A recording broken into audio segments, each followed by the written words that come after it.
So somebody told us, well, you should have a song earlier because you want to say there's songs in the film. And it's right. You should always tell everything you need in the first act so everybody knows how the language of the film is.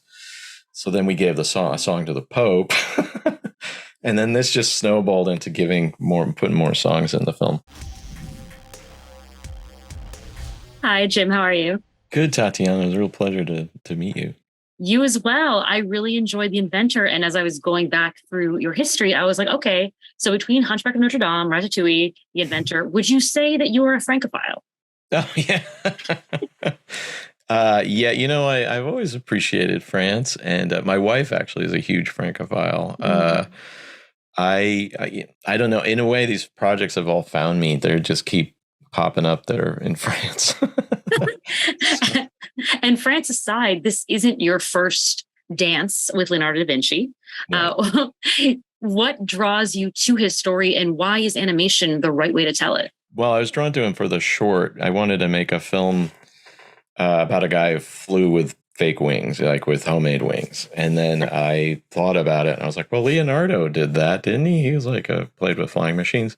And at the time I was like, well, I've never seen a movie about Leonardo da Vinci, like an animated film, or maybe even a live action film. So I was like, well, maybe I can make that. I have the power as an animator to do that. So I then jumped into making the short. And as I learned more and more about Leonardo, I found him, like, the humanity in him and the real person about him. And that's what I really started to think about around him, instead of just the genius, So making the feature, building it into a feature, it was a place where I could explore that even further. I mean, the short is silent, there's no dialogue and stuff, and just the music. So now in the feature, I could really dive in and explore that idea of humanity, because he, was probably the loneliest person in the room when he entered it, probably the smartest, and then the loneliest, because nobody couldn't talk to anybody about his ideas. They don't think he's a lunatic.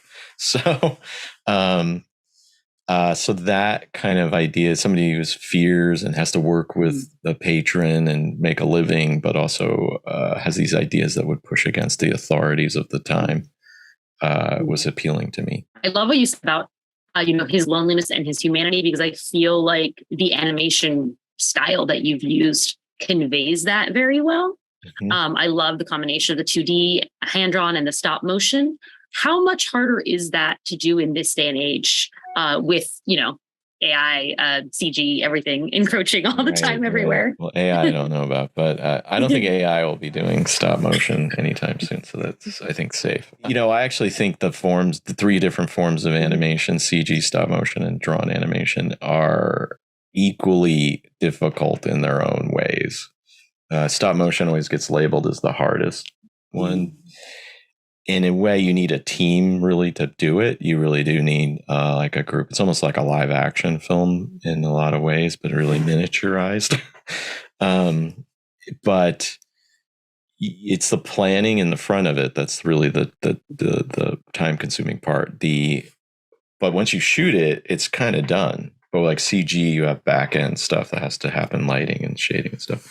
2D is the same thing. Once it's animated, it goes through a lot of processes after. So, I don't know, it's like, to me, it's all the same craziness the animation is. It's just a really insane process to begin with. Yeah, I would never be able to do it. So hats off to you. I loved Leonardo and Greet's dynamic, and I really enjoyed Stephen Fry and Daisy Ridley, whom I never would have expected to hear play a French princess. Right.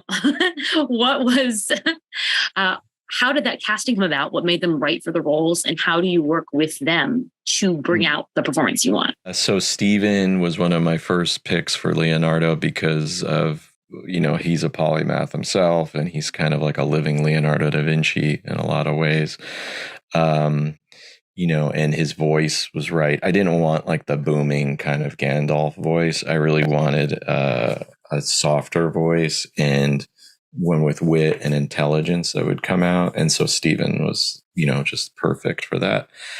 And then with Daisy, I loved the power in her voice. And there she also had like this maybe insecurity or a little bit of, um, you know, just a lightness, like a warmness to her voice. Mhm. So he's just trying to find like the voice that feels right for me for the characters. And then in working with them, it's just a process. I had done a bit of voice recording directing before, so it wasn't like I was green to it. So you get in there and you just work with them like I think you work with an actor on stage. You just like explain to them the character, the moment, and then they construct it, they give it a go, and then you ask them to re-record, give them a little, maybe try it a little this way or that way.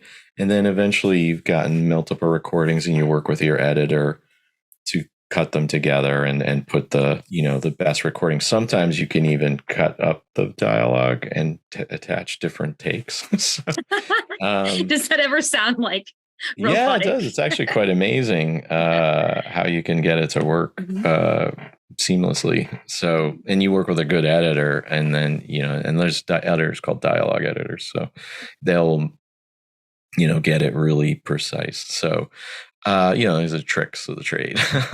I love that. But yeah, I think it's the same as working with on a live action set in some ways. I love the music in this as well. And the fact it's like, I mean, it's almost a musical pretty much. How was your collaboration with Alex Mandel? And is it like, did you already have set out, this is what the song is going to be? And then is there back and forth on what that song sounds like when he presents it to you? We would work back and forth. I've known Alex. He did the soundtrack for my film, Your Friend the Rat, that I made at Pixar, short film. So we had been friends and known each other since then. And I told him about this project way early on. And so he was already like playing with themes and pieces of music.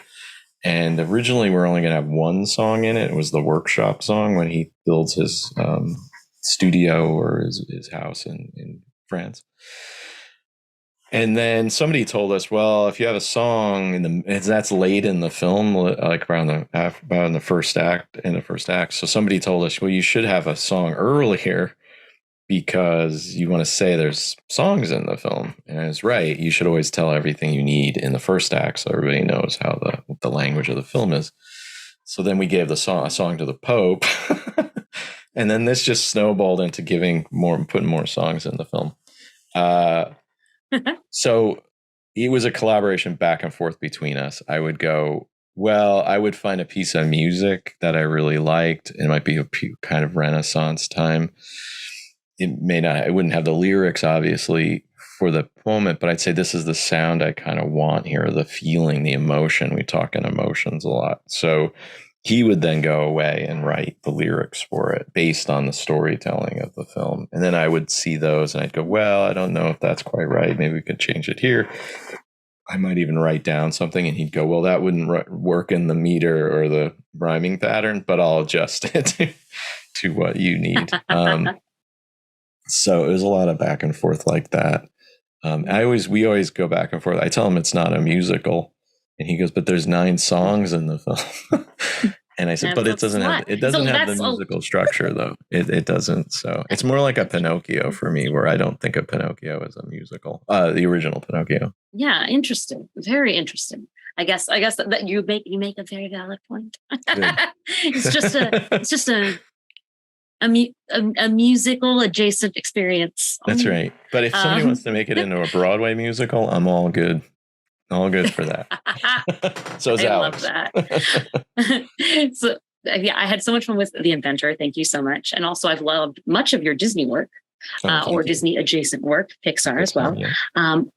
Is there a character in Disney's large repertoire that you would like to either revisit or work with for the first time? I don't know. I have mixed feelings about the remakes and all that stuff. And I don't know. So actually, even Mary Poppins Returns, when I was first told about the project, I was like, really? Why are they doing that? And then the guy who brought me on, he was like, well, I don't know, maybe we can make it really good. And then I met Rob Marshall, and he wanted to do it in 2D, and the song sounded great. And I was like, okay, this could be cool. So, I don't know, I can never say never, but who knows? It all depends on the pitch. Does, yeah. It depends on the project, sure. Thank you so much. Pleasure speaking with you.